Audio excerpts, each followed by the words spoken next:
If you want to quickly mute incoming calls on the Samsung Galaxy A57, then in that case, all you have to do is you can simply press the volume down button. So when someone calls you, if you want to mute the ringtone and deactivate vibrations, then you can use the volume down button, and that is pretty much it. So let me quickly demonstrate. I'm gonna call myself, and then once the phone starts playing the ringtone, then we should be able to just simply press the volume down button. And there we go. The ringtone is completely muted, and I can call me, answer, or decline a call.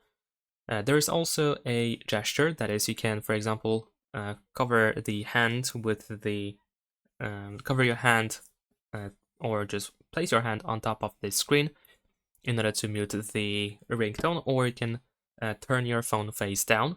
But in order to make it work, we need to go to settings. Then over here, we should proceed to advanced features.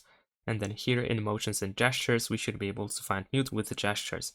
So here we can read that we can mute incoming calls and alarms by putting your hand over the screen or by turning your phone face down. That's pretty much it. Leave a like and subscribe.